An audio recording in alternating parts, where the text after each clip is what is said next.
Okay, the Alabama locker room is open right now. Should be open for a little less than 30 minutes. It technically opened when these guys left to come over here. So we got a little less than 30 minutes on the Alabama locker room being open. We have Mohamed Diabate. We have Mark Sears. We have Grant Nelson. We'll go right to questions for the student athletes. We got about, oh, we don't. We'll go right to questions, and so raise your hand and we'll get a microphone to you. We will start down here in front.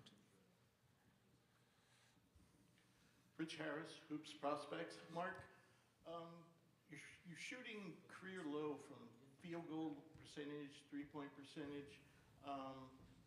Overall, though, you are being more of a playmaker this year. Can you explain why your numbers have dipped, and is that a concern going as the games start ramping up and become more difficult? To me, that hasn't been a concern. I'm gonna just keep being me. I put in the work, and I'm gonna keep shooting, and my teammates gonna do a great job of finding me when I'm open. But no concern here.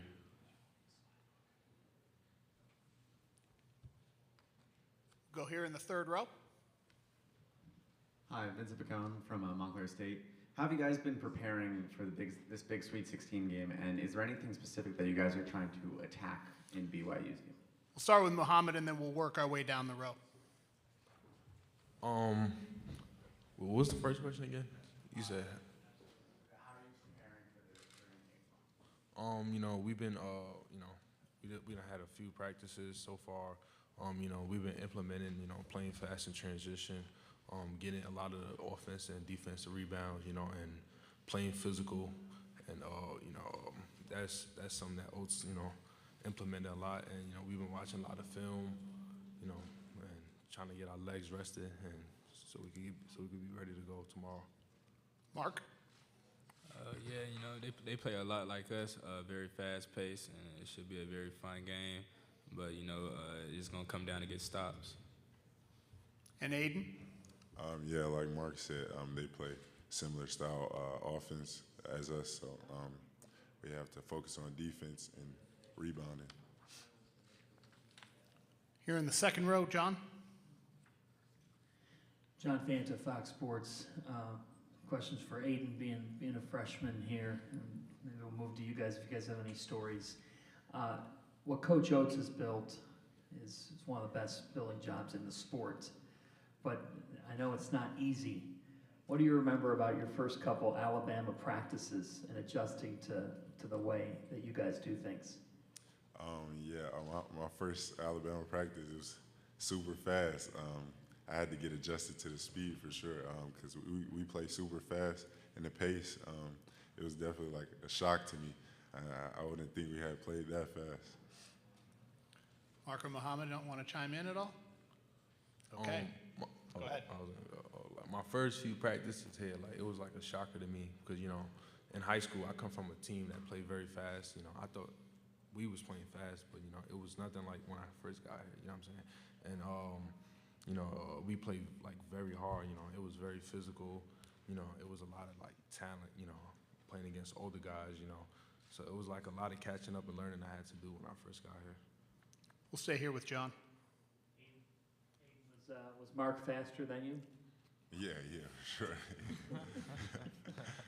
I guess then along those lines, Mark, how do you guys balance playing that fast and being under control?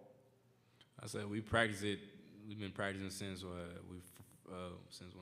June. So we've been practicing making the reads going 100% and going fast, and now it's just making the right read. So we always play with creating advantages. So when we're playing that fast, we're gonna most likely create an advantage within 6 seconds. And then you just gotta make the right read. We'll come back here in the front row. I know Aiden was, Rich Harris, Hoops Prospects. I know Aiden wasn't there last year, but you guys were. Last year it seemed like there was a ton of talk before the tournament about your defense. And then it seemed like once the tournament started, you kind of flipped on a switch. Did it feel like that to you last year, and do you feel it happening again this year? Let's start with Mark, and then we'll go to Mohammed. Oh yeah, for sure. I see that. I see that we're still flipping the switch, and just hearing all the big time outlets saying we're soft, we're this and that. It's definitely internal motivation, and we basically got a point to prove that we're not soft. We're tough, and just basically a point to prove on defense. Yeah, like Mark said, we got a point to prove on defense. Being called soft, that's like something that you don't want towards your team or your name. So, and like last year, we realized we can't lose. If we lose, we go home. And we said we're gonna play for Estrada because it was his last season playing college basketball. And this year we got a lot of fifth-year guys that's not gonna be here. And we all realize it's either win or go home. So and we want to win. So that's kind of the motto. We're going to stay on this side in the front row, and then we'll come across. Hey guys, Adam Zagoria from NJ.com. Good to see you. I think there's 7 SEC teams in the Sweet 16. How did the SEC schedule, how it's so tough night in and night out, prepare you guys for the tournament? And do you think it'll be a failure if someone from the league or you guys don't win the whole thing if a non-SEC team wins? We'll start with Mohammed, and then we'll go to Mark, and then Aiden. I think it prepared us very well. We've been playing against the best teams all season long, from January on. And, I think it kind of gives us an edge a little bit, because we know what it feels like to play against those kind of teams. And no, I don't think it's a failure because, the league made history itself. So you can't look at it as a failure, Mark? Yeah, to go with Mo said, our last 7 games we've been playing the best teams night in and night out, and I say that definitely has helped us be battle tested. So and when especially when adversity hit, we haven't seen it before, and we're going to be ready for it, and we're going to attack it with a positive mindset. And to go along with the other question, I wouldn't be surprised if a team from the SEC had won it. So that's how great the league was this year. And Aiden? Yeah, like they both said, throughout this league, we've been playing the best of the best. So it helps prepare us for this tournament and everything. And I wouldn't be surprised if someone from our conference wins for sure, because we've been showing that we're the best conference. All right, we're going to go on the other side in the front row. Go ahead. Jackson Shanks, Seton Hall Center for Sport Media. Mark, you mentioned how important getting stops is, and that's going to be how this game is decided. How do you stop a team that's coming off a performance shooting-wise like BYU has, shooting 49% from the floor, 46 from 3, and you can't foul them because they shot 93% from the charity stripe? Right. We just gotta limit their threes as much as possible. We can't give them simple threes. Simple threes is they just shoot a 3, rock you to sleep right in your face, and we gotta do a great job of that. And we gotta try to limit rotations as much as possible, because when they're breaking down the defense, that's giving easy threes to their shooters, and we just gotta do a great job of that. And we gotta do a great job of transition defense, because I've seen they're very, very elite in transition, and we just got to do a great job of slowing that down. All right, we're going to come back on this side in front of me in the second row. This is Sam Foster from the Daily Universe. This is for any 3 of you, but who's been tasked with guarding Richie Saunders, and what have you seen from tape on him? Do you know? Mark, you want to speak? I will start. Go ahead. Go ahead, yeah. Mohammed.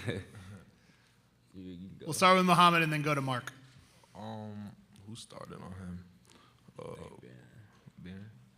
Yeah, I think LeBaron is starting on Richie. Yeah. Okay, any other questions?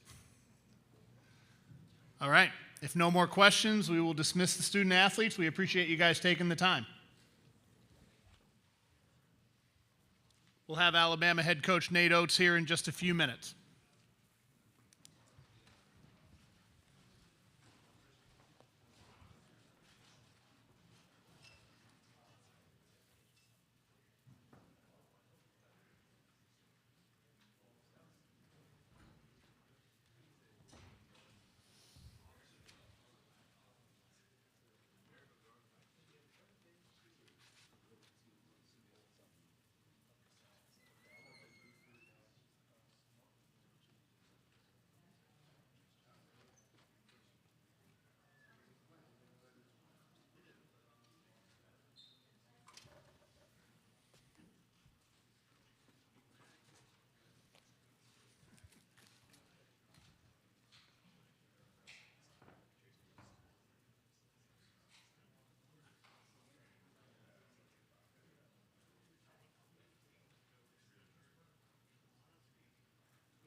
Okay, we have head coach Nate Oats coming up in just a second. Just a reminder, if you're in the press conference and have a question you want to ask, just raise your hand. We will get a microphone to you. Please give your name and affiliation ahead of asking your question. If you are not in the press conference area but still in the working space, we just ask that you keep the noise to a minimum while the press conference is going on. No recording with cell phones or cameras, aside from team videographers.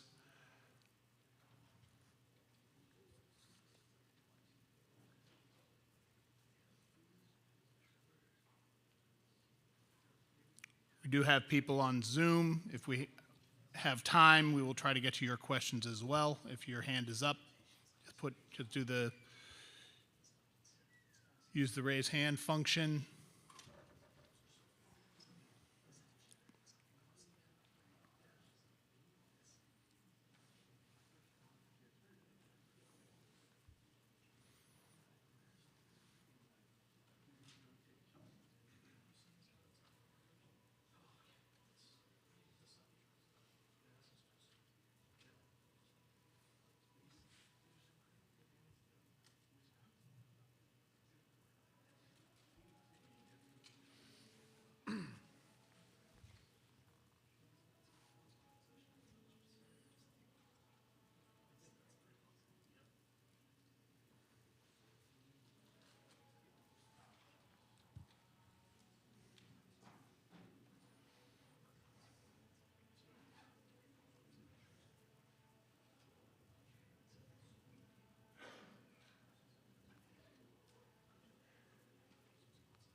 Okay, we have Alabama head coach Nate Oats. Alabama locker room is still open. We have about 12 minutes left on open locker room for Alabama. We will start with an opening statement from Coach. First of all, welcome. Welcome to Newark, Coach. We'll start with an opening statement, and then we'll go to questions. Once again, just raise your hand. We'll get a microphone to you, name and affiliation before asking your question. So, Coach? Great to be here. Appreciate it. It's good to be here in New Jersey, New York area. We've got a few players on our team from here. Nas Cunningham's redshirting from right here in New Jersey. I think Cliff lived here for about 8 years. And Mo Diabate from right across the river in New York's playing some really good basketball for us. Good to catch up with Javon Quinterly, who one of the better players come out of New Jersey here recently that won a lot of games for us in Alabama. So it's good to be here. It's good to be back in the Sweet 16. It's not easy to get here. We're fortunate to be here. We've got a really tough game in front of us in BYU. You know, a lot of respect for what Kevin's done in year one there, getting them playing one of the more modern styles of basketball and all college basketball. You know, he was NBA assistant for a long time. I know him a little bit, been to some Suns training camps when he was an assistant. I think they've done a really good job. I think since maybe February 12th, I think we looked up, they got the #1 offense in the country. So, and they play in a good league in the Big 12 with some really good defensive teams. So to do that, they got to know what they're doing. They're playing well. Richie Saunders has been playing really good basketball for the last month month and a half, I think, double figures in 11 straight games, and shooting over 50% from the field, 43 from three, doesn't miss much at the free throw line. Like, he's obviously really good. He's having a great tournament. So we're going to have to do a great job on him, but they've got a lot of other players too. They got shooters. They've got, their bigs play really hard. The whole team gets on the old boards well. So there's a lot going. Our defense is going to have to be elite, but our offense also going to have to be really good too. So we've got some guys playing well on the offensive end. LeBaron's leading the entire tournament, assist turnover ratio. He's played really well for us on offense. We need him to be elite on both sides of the ball for us. Cliff's, scoring it well, shooting 87% from the field, averaging 14 and 8 with 2 blocks. And then Mo Diabate, kind of two of our New Jersey, New York guys, and Cliff and Mo playing well for us. Mo's leading the tournament in three-point percentage. He hasn't missed yet. He's 4-4. He's been putting a lot of work in. It's good to see the work paying off on his shot. He's rebounding it well. He's averaging 14 and 8. And somewhere to Cliff and shooting 80% from the field. So, hopefully we continue to play well on offense, but our defense is going to have to be at an elite level with BYU. They're good in transition. They're good in the half court. They're good on the boards. They're pretty much good at everything. They're great in pick and rolls. So our defense is going to get tested against these guys on Thursday. We'll start here in the front. Thanks. Hey, Coach. Eddie Pels from AP. You probably heard that all 16 teams in the tournament still are Power 4 schools, and I was wondering, you used to coach Cinderella. Do you think that this year is kind of the future or a one-off? It's a good question. When I was at Buffalo, we won a couple tournament games. We never made it to the Sweet 16, though. I mean, it's hard. You kind of, at that level, you got to upset two teams, really, to get where you're at. Or, my last year at Buffalo, we were 6th seed. Won our first game as over an 11, and then you got, that was the year we ended up playing Texas Tech with Beard when they went to championship. It's hard. So I don't know if, there's still obviously room for upsets. They've had upsets in the tournament. You're going to have upsets every year. My guess would be you're still going to have some upsets, but, I did see somebody made the point, like anybody that gets really good at mid-major level, it seems like there's just a lot more rev share, NIL, money up at the higher levels. It's going to be harder for, I don't know that I would have been able to keep my whole team together at Buffalo in today's day and age. So, but you do, I will say this though, the other side of that is a lot of these high major teams are going not all in, but a lot more in on the transfers with the portal, which means there's a lot of freshmen that are not getting offered at the high major level that would have used to get offered that now are ending up at a mid-major school, and some of them are really good. So those mid-major schools that are going to have to do a really good job evaluating talent coming out of high school, then you're just going to have to do it, with some younger guys, I think. And I think it's still going to be done, but it might be a little bit harder. I think you'll still see some Cinderellas coming through, but I haven't put a lot of time into that. I've got a really good offensive team at BYU. I've had to put a lot of time in, so that's my 2 cents on something I haven't thought too much about. We'll stay here in the front row. These are the next two. Rich Harris, Hoops Prospects. Coach, I got one quick one for you. Are Cliff and Grant healthy? Yeah, for the most part. I talked to Grant. He says he's at 90%, but then his point was, I've been at 90% most of the year. I don't know who is 100% at this point of the year. So Cliff's for sure healthy. Grant's pretty healthy. Not 100%, but close enough. So, we've got everybody about as close to 100 as you're going to be able to get at this point of the year. And, Grant's probably the furthest from that, but like he made the point to me, he hasn't been better than 90 for the last month or two. So I think we'll have our full roster available for us to play this game. Nick, if I could follow up, you talked about defense in your intro, and I asked the guys this. It appeared to me last year in the tournament, once you guys got in, there was a lot of talk about your defense, and then it seemed like you guys took it up another level. Do you feel the same thing happening this year? I'd appreciate it if you guys put a lot more talk out there about how our defense isn't good enough to win this game so that we could show our guys that nobody believes in them like last year. So, yeah, I mean, our defense wasn't any good last year. I think we weren't even in the top 100 on defense. So it was pretty easy to show our guys that our defense isn't good enough. We struggled there at the end of the year. They finally got the guys to wake up after we lost the first round of the SEC tournament. They lost, at the end of the regular season. I think this year our defense is significantly better. It's still not where we'd like it to be, and it's going to have to get significantly better to make another Final Four run, because the next two teams we play, if we're fortunate to even have a second game, BYU's got the number one offense in the country, I think since February 12th or something like that, and then Duke and Arizona are two of the best offenses in the country as well. So you've got four of the better offenses in the country. I think all four of us are top 25 in the country in scoring, and look at efficiency metrics and stuff. You got four really good offenses in this region. So for those people that like watching good offensive basketball, you got four good teams here. I think a lot of who's going to come out of here is going to be who plays the best defense. And, some of these other teams have had better defensive, stretches than maybe we've had. I think we've got to get our guys' attention, which we have, and we're capable of being a great defensive team. And that's what we're going to have to do over these, next couple of days if we're going to get out of this 14 bracket here. We'll stay in the front row on the end. Nate Oats, welcome to Newark. There's 7 SEC teams in the Sweet 16. Can you just talk about how the league prepared you and the other teams to get here? And will it be a failure if an SEC team does not cut down the nets in San Antonio? Yeah, so the SEC was obviously the best league in the country this year. Kind of established early in November, kind of kept it up throughout the year.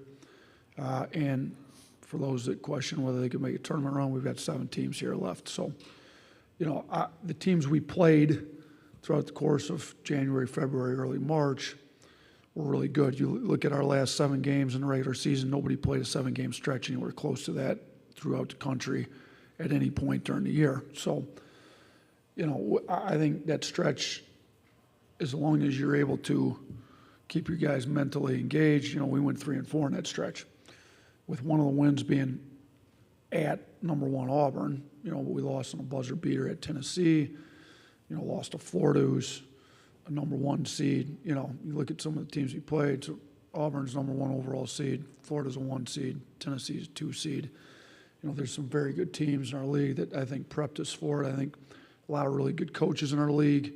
When you got to go against these coaches every night, you get sharpened up. When your players got to go against best players in the country on a night in, night out basis, they're used to having to bring it every night. So I think that the league prepared all of us. You saw different styles. I mean, you look at the teams that have made it. Tennessee's different than Auburn. It's different than Kentucky. It's different than Ole Miss. We're different than all of them. So I think you get used to playing different styles. BYU's really good. Kentucky, similar but different than BYU. So I think, we were able to play Kentucky 3 times. But BYU does it different than them. They're similar, and they both are 5 out. But I think, BYU plays a little faster, and they got different personnel, obviously. So I think it got us ready. Would it be a failure if one of them didn't cut down the nets? I mean, in a 1-game elimination tournament, there's a lot of variance goes into that. I don't want to call it a failure. I think it's been an unbelievably successful season. We could end up with 6 out of the last 8 teams if things go great. We will guaranteed at least 1 in the Elite 8. But no matter what happens from here, I think we've had an unbelievably successful season. We need to try to keep our league at the level it is. Obviously, it's going to take a lot of work, and administrations, coaches, everybody's going to have to continue to put the resources that are needed into basketball. So, hopefully one of the SEC teams cuts down the nets, because we're one of them, and I'm hoping we cut it down. But if it's not one, I still think it's a pretty good year for us. We're going to stay on this side, row 4, end of row 4. Emily Smart, Tuscaloosa News. Hey, Coach. Has Houston Millette traveled with the team during the NCAA tournament? Yeah, Houston's with us now. So Houston had a non-basketball related injury that kept him at home. He was unable to travel with us for the first 2 rounds. He's back with us now. We got him, we came right here from Cleveland, so we got here Monday. He got here Monday as well. He took a commercial flight. He's one of the best kids I've ever coached in my life. I want him with the program. He wanted to be with us. He just, health-wise, wasn't able to make the first 2 rounds with us. He's back with us. He'll be on the bench with us. He's obviously not playing. He's redshirting this year, but he's back with the program. Thanks. We got time asking. for one more question. We're going to go in the row 4. Michael Cohen, Fox Sports. Nate, across the 4 teams here in the regional, there's about a dozen or so kids born outside the United States that are either starters or key contributors. BYU obviously has a handful of those. When you look at the influx of international players, where do you see them influencing sort of the schematics of basketball most at the collegiate level in the last few seasons? Yeah, I think, are all four starting centers born outside the, I believe Duke's, ours, the BYU's starting centers too is Arizona's. I'm not, that's the one. Oh, he was injured. Yeah. So, and then obviously BYU's got them and there's, I'm going to miss some if I go through it. I'm more focused on BYU now. Look, I think with the different NBA academies throughout the world that they've started, there's some, and shoot, you've seen the European influence for probably 20 plus years now. It's trickled down the NBA down into our level. Very good players all over the world. With the NBA allowing now the rev share and the NIL, you're going to probably see even more, in my opinion, because financially they'll be able to come over here instead of staying at a club team over in Europe or wherever it may be. So, Cliff's been great for us. We've had guys here in the past, and we'll continue to recruit overseas. We don't have as many as some of the other teams, but you look at a guy like Demon. I mean, we've recruited some overseas guys and haven't got too many, but shoot, he's a 6'8" point guard that sees over everything. That's probably going to be a lottery pick, and if you can get a guy like that in your program, it makes a lot of sense. So I think go find the best basketball players that are eligible to play in college basketball wherever they may be across the world. Put together the best roster you can every year. That's where college basketball's gotten, and I think it's going to lead people to Europe, Africa, wherever it may be in the world to put together the best team they can. Okay, Coach, we appreciate you taking the time. Thank you. Thanks. Appreciate you guys.